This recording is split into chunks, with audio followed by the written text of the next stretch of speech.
I'm Chris Farrell, and this is On Watch. We are in a wilderness of mirrors. That phrase, wilderness of mirrors, was first popularized by the poet T.S. Eliot in 1920, and then more commonly used or thought of in relation to the CIA counterintelligence chief James Angleton back in the 1960s and into the 70s.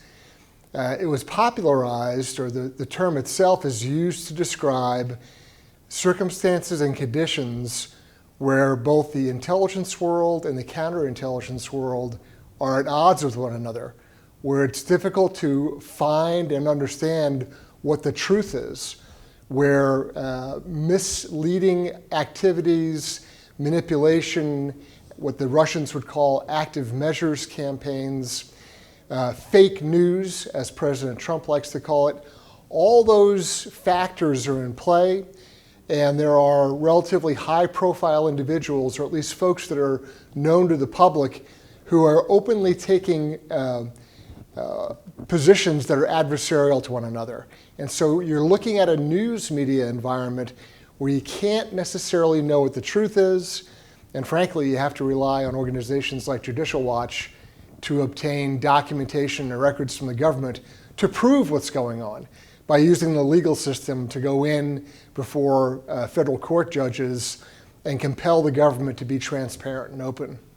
So when I say wilderness of mirrors, what I'm making reference to are circumstances or situations like this, where you have a phonied up Russian so-called dossier on President Trump that was put together by a company called Fusion GPS, which is originally funded by Republicans, later on by Democrats who peddle around false material in an effort to persuade the voting public.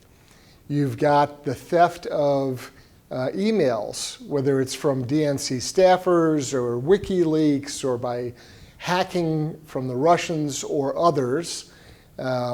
Remember, the Chinese were able to get a hold of every single personnel security file out of the Office of Personnel Management, so that the Chinese are hardly innocent in this game as well. But there's all these competing and sort of combating lines or stories, and it's very difficult to be able to perceive exactly what the truth is.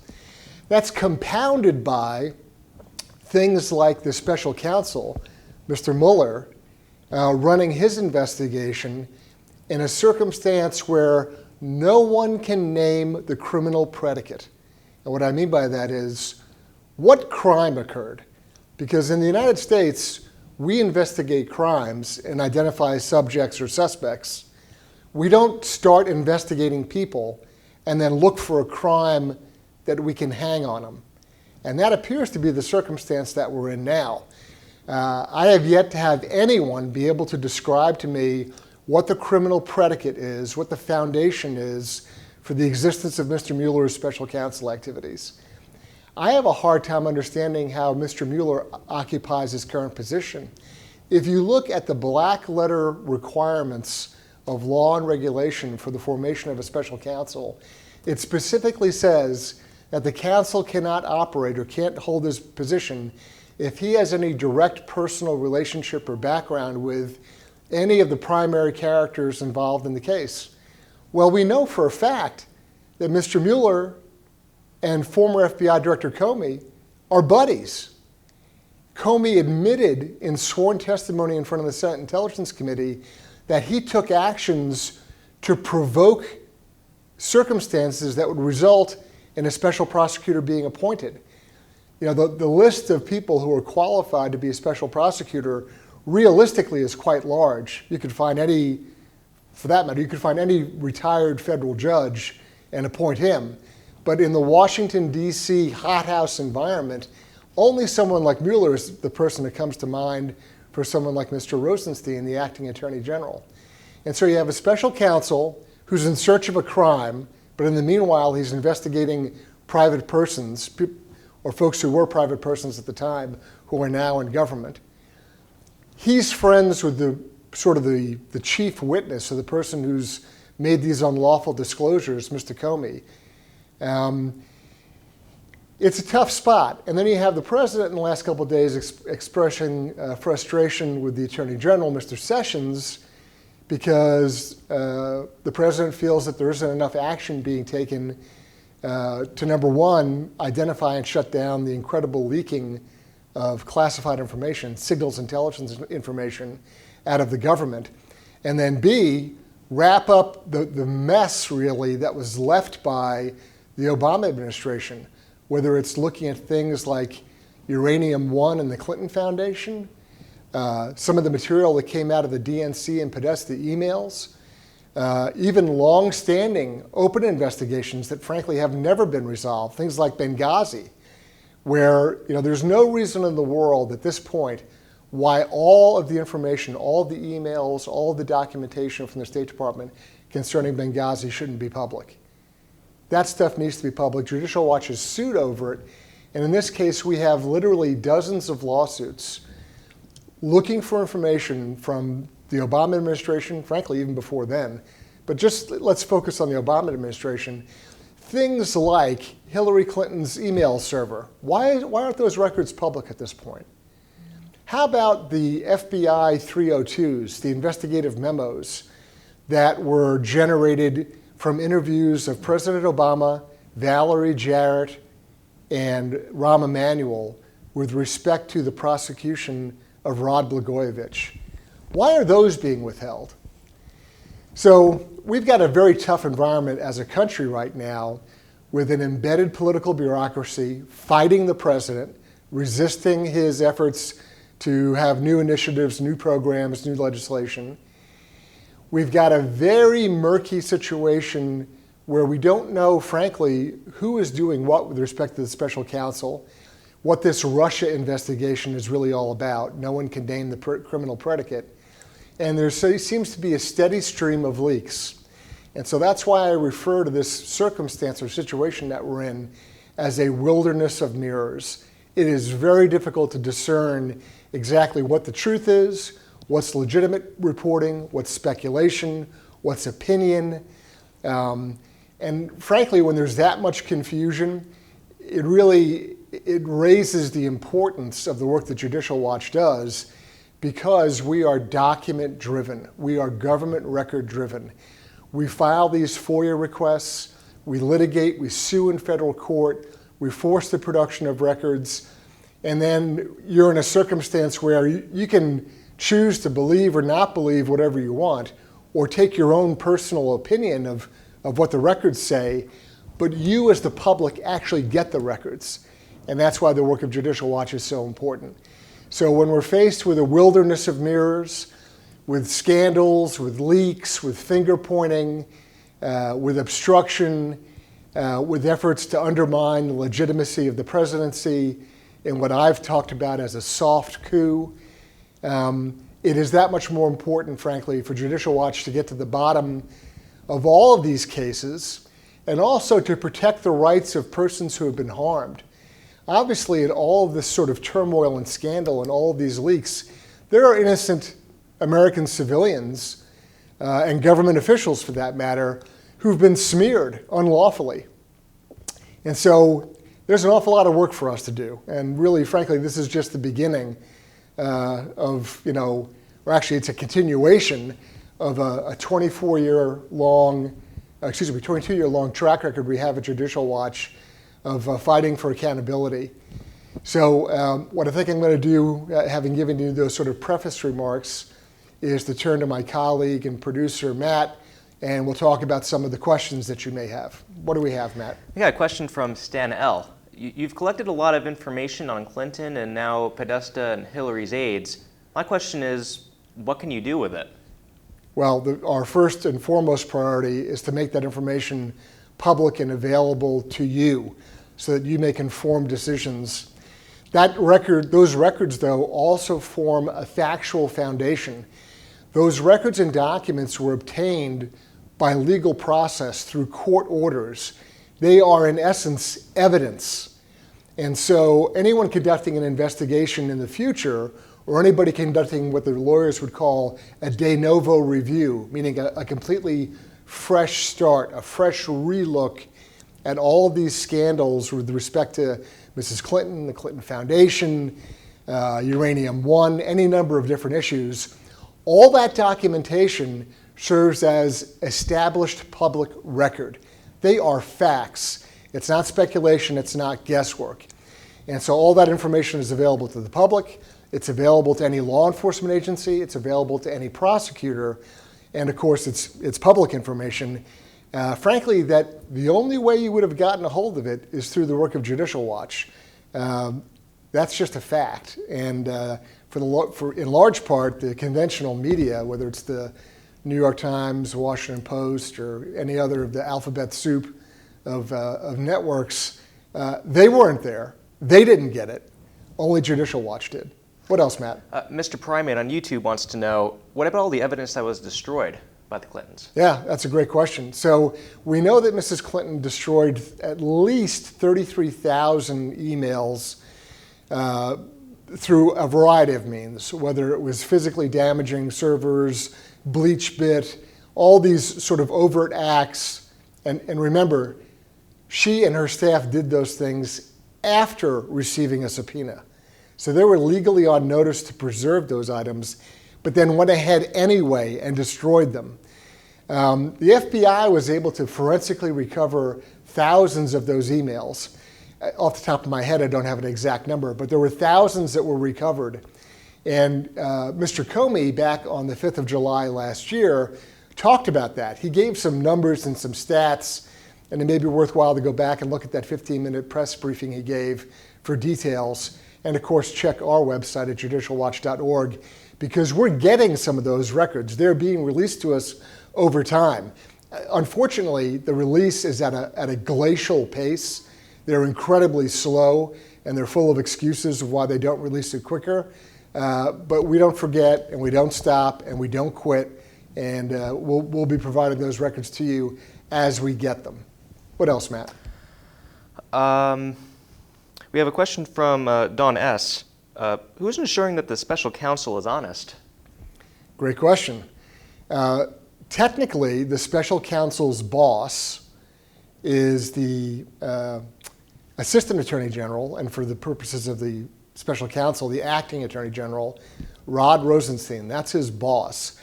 Ultimately, of course, all employees of the executive branch, and that would include Mr. Mueller, work for the President of the United States.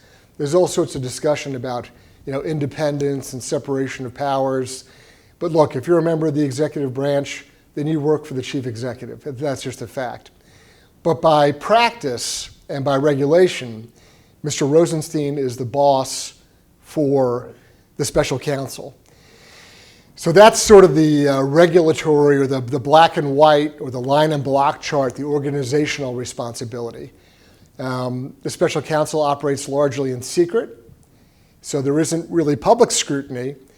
I think as time goes along, if he continues this investigation, he'll be in a position where he'll have to make some disclosures or a press conference or discuss what he's doing. He can't operate entirely in secret. But again, I want to go back to my original premise. In this wilderness of mirrors that we have, what is the crime? What is being investigated? Now, if the investigation is of Russian active measures campaigns, influence operations, then that's really sort of a counterintelligence investigation, which would be appropriate, but the focal point would be to document those things the Russians either did or frankly are currently doing to influence or impact the public. That's entirely appropriate or legitimate. But one way to do this without involving a special counsel, if I was president for a day, I would get Rudy Giuliani and another prominent Democrat. It could be anybody. It could be Senator Joe Lieberman, let's say, and take those two guys and create a joint commission on Russian active measures campaigns, give them 6 months, and tell them, come back and document everything for me. And then in the meanwhile, tell the special counsel, unless you can identify a crime, we need to move on. And that way you've got accountability, you've got two solid, reliable people, someone like Lieberman and Giuliani, that all sides will agree are smart, tough, good guys. They would conduct their investigation, come up with like a 9/11 commission type panel or explanation. And unless the special counsel can find a crime and articulate what that crime is, he's done. So that's the Chris Farrell answer for how to get accountability on this. What else, Matt? So I have a question on going back to what you were saying about Russian action. Right. Lori C. has a question. The DNC refused to show their hacked server to the FBI, the CIA, and Homeland Security and relied on CrowdStrike instead. Comey said that was okay. What does Judicial Watch think of that? Yeah, this is all very cozy with respect to CrowdStrike. If you go online and look at CrowdStrike, the corporation itself, and go through their who's who, you'll find at least a couple, if not a few, former FBI agents, very senior guys who worked in the FBI's IT or cybercrime unit. So, I mean, they do have credentials, obviously, but it is remarkable to me that Mr. Comey would basically sublet or franchise out a criminal investigation, and for that matter, a counterintelligence investigation. And frankly, the two are not different, because if you've engaged in espionage, that's a national security crime, which is a crime, right? So there isn't really this split that's talked about when it comes to criminal matters and counterintelligence matters. One feeds the other. But the idea that the FBI would kind of outsource this or franchise it out to a private corporation and just accept what they said, they're not a law enforcement agency. They're not conducting forensic recovery activities and maintaining information as evidence. You need sworn law enforcement officers to do that. You just don't take evidence that may or may not have been gathered under process of law by someone who's sworn an oath. I mean, there's a big difference. And so the level of responsibility, the chain of custody, the ability to conduct broader counterintelligence surveys, all of these issues are open. CrowdStrike may have done whatever they did, and but for the FBI and other intelligence agencies to just sit back and go, oh well, is unconscionable. It is unbelievable to me. And then compounding that, there's a statutory requirement for the Office of the Director of National Intelligence to do a damage survey of what Mrs. Clinton did to our country by sending 22 top secret SCI emails across her server. And the ODNI has refused to do it. Judicial Watch is suing to get to the bottom of that, because the Office of the Director of National Intelligence simply can't elect not to do what they're required to do by law and regulation. What else, Matt? So speaking of national security, Ted F. wants to know, what about Debbie Wasserman Schultz and the Awan brothers? I know they've been in the news quite a bit this week. So that's the sleeper story, right? That's the story that has kind of been on the margins or the side of the overall picture here in DC. It's another mirror, right? We've got this wilderness, this forest of mirrors we're walking through, and there's another great big life-size one. So the Awan brothers are fascinating. It's not just the brothers, it's also their extended family. They acted as contractors, principally actually exclusively for Democratic members of Congress with respect to their IT requirements. It's a very twisted, murky story. You've got relatives hiring each other, billing multiple members of Congress for services, those persons accessing government networks and providing IT services, but as part of their accessing and providing services, they're able to read and see material that are on government servers. You've got people in the Awan family who have personally declared bankruptcy, yet they've made millions of dollars in government contracting. You have members of the family, extended members of the family, who are overseas in Pakistan. There's a lot to this story. And there's a great video clip out there. I encourage you to look for it.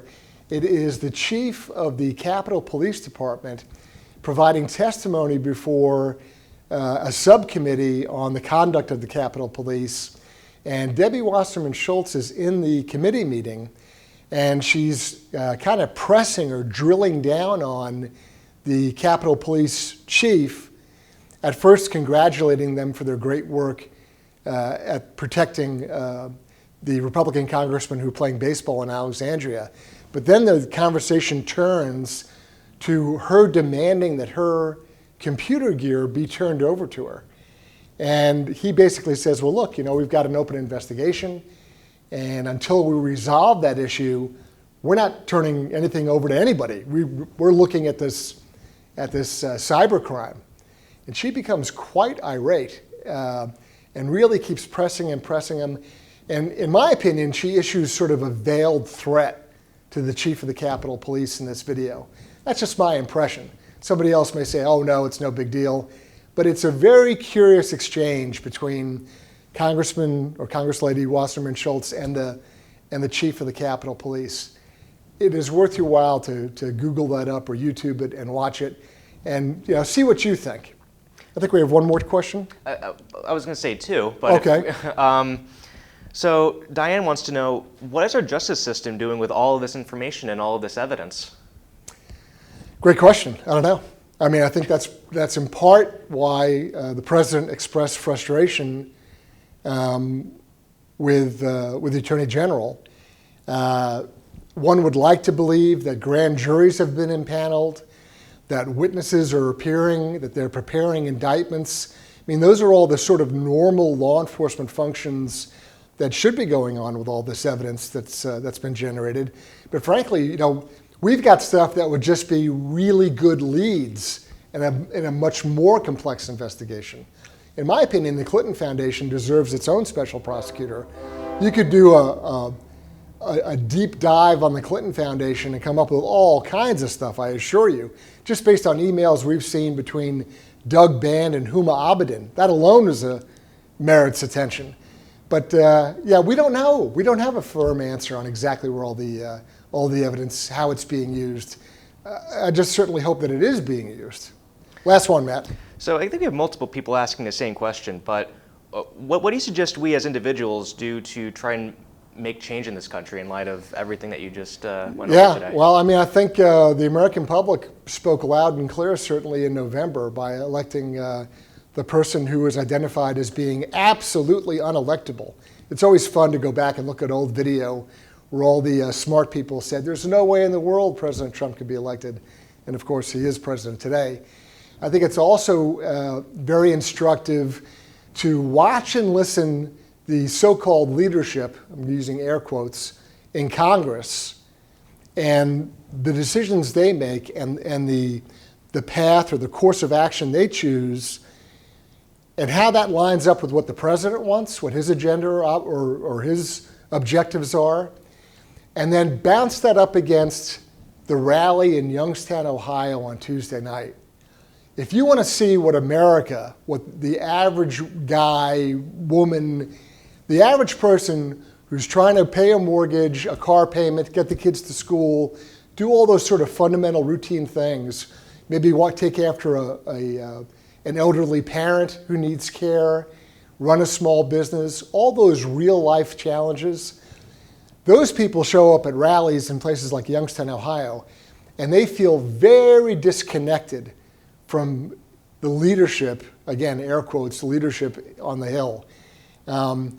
That's the lesson. And so what has to be done? What has to be done is you need to communicate forcefully, politely, but forcefully communicate to your elected representatives, whether it's your congressperson or your senators, and make sure that they understand in no uncertain terms what you want.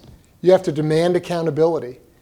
And frankly, one of the best ways to get accountability is to support Judicial Watch, because we're willing to go into court and sue and take depositions and get written interrogatories and do all those sort of investigative things. Now, I've got a staff of folks where we will go out to archives. We'll dig through those papers. We'll find people and take sworn declarations of folks. We do all the legwork, frankly, that a real law enforcement agency should be doing, but we're doing it as sort of your law enforcement agency. So communicate with your members of Congress. Do it directly, do it succinctly, short and brief, and do it respectfully. Don't go off and get kind of wound up and use either rough language or get too excited. Short and sweet and to the point. Make sure that they know that you're watching them and demand accountability from them. That is the very best thing you can do. You would be surprised how much those members of Congress and senators pay attention to their constituents, because they rely on you to get them reelected. Listen, it's been a great On Watch. I appreciate the folks here who helped put this together and make it run. Without them, it doesn't happen. I've been away for a couple of weeks, so now stirring up trouble. So now I'm back here in Washington. Hopefully I'll be around next week and the week after. Please come back Thursdays right around lunchtime and join us. I'm Chris Farrell on Watch.